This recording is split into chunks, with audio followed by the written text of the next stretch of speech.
Assalamualaikum warahmatullahi wabarakatuh. Imam Al-Ghazali dalam Ihya Ulumuddinnya membagi puasa itu ada dalam 3 tingkatan. Tingkatan yang terendah beliau sebut dengan puasa awam, as-shaumul awam. Itu puasa yang hanya menahan fisiknya, menahan dari makan, minum, hubungan suami istri hari Ramadan. Puasa yang terendah ini namanya. Ini umumnya kebanyakan kita umat Islam puasa awam. Yang kedua, puasa khusus. Khusus itu artinya dia mampu bukan hanya menahan makan minum hubungan suami istri membatalkan puasa, tapi juga mampu menjaga seluruh anggota tubuhnya berpuasa. Menjaga perutnya dari memperbanyak makanan yang halal tapi tidak penuh, tidak berlebihan. Hatinya, tubuhnya, tangannya dari menyentuh yang bukan mahram, kakinya dari melangkahkan tempat mulutnya dari berkata kasar, dusta, ghibah, fitnah. Seluruh anggota tubuhnya, matanya berpuasa, melihat yang tidak pantas, telinga berpuasa. Dan tingkatan yang tertinggi adalah super khusus. Yaitu apa? Khusus bila khusus kata Imam Al-Ghazali. Yaitu pikirannya berpuasa, ya, hatinya berpuasa. Pikirannya tertuju hanya kepada Allah, tertuju kepada akhirat. Hatinya tertuju hanya kepada Allah, hatinya tertuju kepada akhirat. Subhanakallahumma wa bihamdika asyhadu an la ilaha illa anta astaghfiruka wa atubu ilaik. Assalamualaikum warahmatullahi wabarakatuh. Ya Rahman, Ya Rahim, Ya Rahman, Ya Rahim. Assalamualaikum warahmatullahi wabarakatuh. Zikir cara efektif melawan tipu daya setan. Karena setan menggoda kita, menjumuskan kita setiap saat. Allah berfirman dalam surah Az-Zukhruf 36, A'udzubillahi minasyaitonirrajim, wa may ya'su an dzikrir rahman nuqayyid lahu syaitanan fawalahu qarin. Siapa orang yang lupa kepada Allah, maka setan menjadi teman dekatnya. Lupa kepada Allah sedetik teman dekat setan. Nauzubillah min dzalik.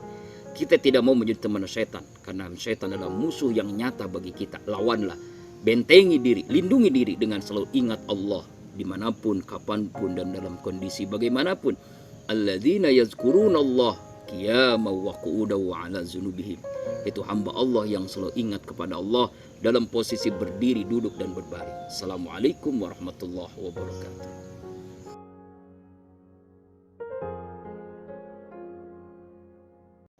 Assalamualaikum warahmatullahi wabarakatuh. Sahabatku, keluargaku fillah rahimakumullah.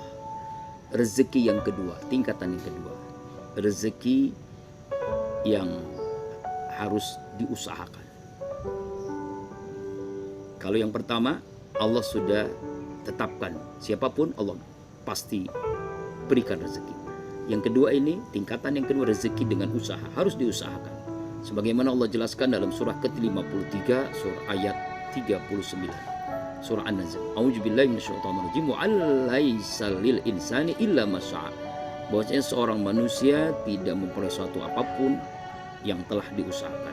Jadi harus berusaha. Jadi rezeki itu harus diusahakan, harus bekerja. Bekerja, bisa kerja keras, bisa kerja cerdas, bisa kerja ikhlas, harus bekerja. Ingat, dalam ayat lain Allah menyatakan, A'udzubillahi minasyaitonirrajim, innallaha la yughayyiru biqaumin hatta yughayyiru bi anfusihim. Sesungguhnya Allah tidak akan merubah nasib sebuah kaum sehingga dia merubah nasib diri sendiri. Assalamualaikum warahmatullahi wabarakatuh. Assalamualaikum warahmatullahi wabarakatuh. Sahabat-sahabatku rahimakumullah. Paling tidak ada 4 tingkatan rezeki. Kita bahas satu persatu dalam beberapa episode. Yang pertama, rezeki tingkat pertama, yaitu rezeki yang dijamin oleh Allah Subhanahu wa taala. Sebagaimana Allah jelaskan dalam surah ke-11 ayat yang ke-6, A'udzubillahi minasyaitonirrajim. Wa ma min dabbatin fil ardi illa 'ala Allahi rizquha wa ya'lamu ma mustaqarraha wa mustaudaha kullum bi kitabim mubin. Dan tidaklah ada suatu binatang melatap di bumi ini melainkan Allah lah yang menjamin rezekinya Allah mengetahui tempat berdiam binatang itu, tempat menyimpannya. Semua tertulis dalam kitab Lauhul Mahfuznya. Artinya rezeki dijamin oleh Allah Subhanahu wa taala. Siapapun dia, Allah sudah jamin rezekinya. Baik dia muslim yang taat, muslim yang tidak taat, kafir, munafik, zalim, Allah sudah jamin rezekinya. Binatang melata dia sudah dijamin, apalagi kita manusia. Yakinilah rezeki itu Allah sudah jamin. Subhanakallahumma bihamdika asyhadu an la ilaha illa anta astaghfiruka wa atubu ilaik. Assalamualaikum warahmatullahi wabarakatuh. Assalamualaikum warahmatullahi wabarakatuh. Rezeki tingkat ketiga, Allah berfirman dalam surah Ibrahim ayat yang ke-7. Rezeki karena bersyukur. A'udzubillahi minasyaitonir rajim. Wa idzana rabbukum la in syakartum la azidannakum wa la in kafartum inna azabi lasyadid.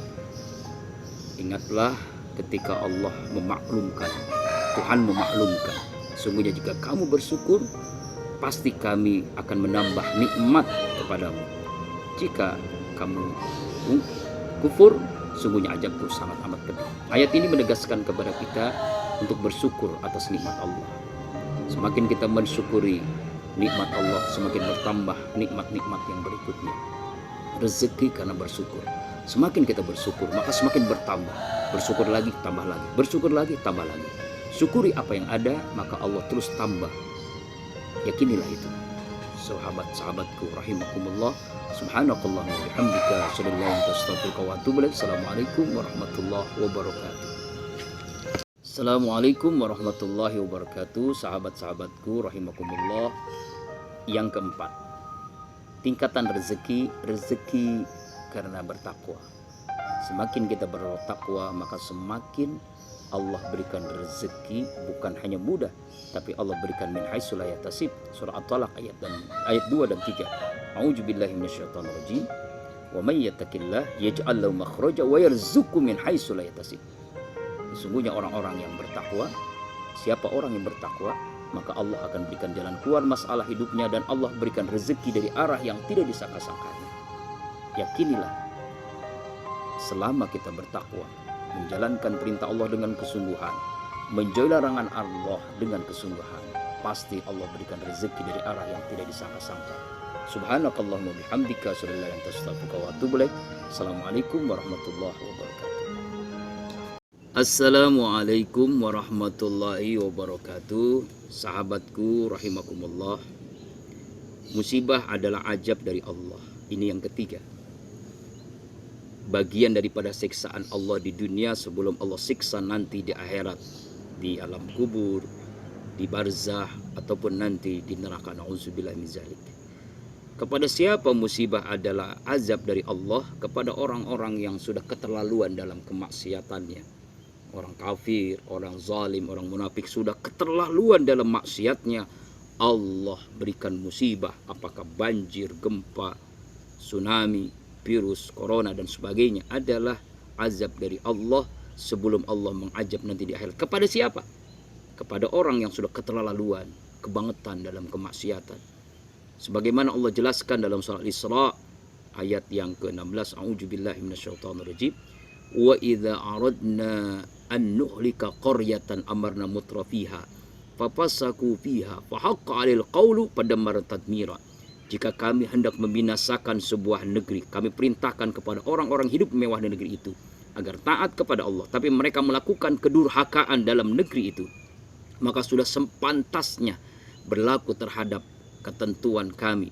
Kemudian kami hancurkan negeri itu sehancur-hancurnya. Harus kita ambil pelajaran hikmah bagaimana Allah hancurkan kaum Ad, kaum Samud, dan kaum yang lainnya. Mudah-mudahan musibah yang terjadi di negeri kita bukan azab dari Allah. Billahi taufiq wal hidayah. Assalamualaikum warahmatullahi wabarakatuh. Assalamualaikum warahmatullahi wabarakatuh. Ujian adalah teguran kepada orang-orang yang dia muslim tapi dia maksiat. Mungkin dia istilahnya STMJ, sholatnya tekun tapi maksiatnya jalan terus. Diberikan oleh Allah ujian, musibah adalah sebagai teguran untuknya. Ilaina turja'un, agar ia kembali kepada Allah, mengakui dosanya, bertaubat, minta ampun kepada Allah. Di antaranya dalam surah An-Nisa ayat keempat, ayat 62. Surah keempat ayat 62, Allah berfirman, A'udzubillahi minasyaitonirrajim. Fa kaifa idza asabathum musibah bima qaddamas aydihim thumma ja'uka yahlifuna billahi in aradna illa ihsana wa tawfiqa. Maka bagaimanakah halnya apabila mereka orang-orang munafik ditimpa suatu musibah disebabkan perbuatan tangan mereka sendiri. Kemudian mereka datang kepada Nabi Allah, kami sekali-kali tidak menghendaki selain penyelesaian yang baik dan perdamaian yang sempurna. Ayat ini menjelaskan bahwasanya musibah adalah teguran kepada orang munafik, kepada orang maksiat, kepada orang zalim, padahal dia muslim, agar ia kembali taubat kepada Allah dengan taubat yang sebenar-benarnya. Semoga Allah jauhi kita dari musibah dan kita selalu berlindung kepadanya, dan kita dijadikan hamba Allah yang selalu bertaubat kepadanya. Assalamualaikum warahmatullahi wabarakatuh. Assalamualaikum warahmatullahi wabarakatuh. Musibah adalah bagian dari ujian Allah kepada hambanya yang disayanginya, yang dicintainya, hamba Allah yang beriman. Karena ketaatan yang sungguh-sungguh menjalankan perintahnya, menjauhi larangannya ketika tertimpa musibah adalah bagian daripada ujian Allah untuknya. Allah berfirman dalam surah Al-Ankabut surah ke-29 ayat yang kedua. A'udzubillahi minasyaitonirrajim. Ahasiban nasu ayyutraku ayyakulu amanna wa hum la yuftanun. Apakah manusia itu menduga bahwa mereka dibiarkan saja mengatakan kami telah beriman, sedang mereka tidak diuji lagi. Karena itulah kita harus yakini bahwasanya hamba Allah yang beriman ketika tertimpa musibah, apakah sakit, kecelakaan, atau keluarganya meninggal dunia, adalah ujian keimanan untuknya. Sama dengan ketika kita sekolah dulu, SD, SMP, SMA, ibtidaiyah, sanawiyah, aliyah, perguruan tinggi S1, S2, dan S3, dan seterusnya, pasti menghadapi ujian. Semakin tinggi tingkatan, maka semakin berat ujian dialaminya. Begitu pula dengan hamba Allah yang beriman. Semakin dia taat, semakin banyak ujian yang dialaminya. Maka itu bukti Allah sayang kepadanya, Allah angkat derajatnya, Allah ampuni dosanya. Subhanakallahumma bihamdika asyhadu an la ilaha illa anta astaghfiruka wa atubu ilaik. Assalamualaikum warahmatullahi wabarakatuh. Assalamualaikum warahmatullahi wabarakatuh. Doa agar dikabulkan oleh Allah Subhanahu wa taala. Yang pertama, puji Allah. Makanya diajarkan alhamdulillahi rabbil alamin, hamdan naimin, hamdan syakirin, hamdan ni'ama wa yukafi mazidah. Adab yang kedua, salawat kepada Rasulullah sallallahu alaihi wasallam. Minimal kita membaca Allahumma shalli ala Muhammad wa ala ali Muhammad. Yang ketiga, kita angkat kedua tangan sejajar dengan bahu seperti ini. Karena saat-saat inilah kita merintih memohon, kita mengemis kepada Allah. Lalu bersikap sopan. Yang keempat, tunduk pasrah. Tidak boleh berdoa ada unsur dosa, ada unsur permohonan, ada unsur kesombongan. Karena kita minta kepada Allah, ud'uni astajib lakum.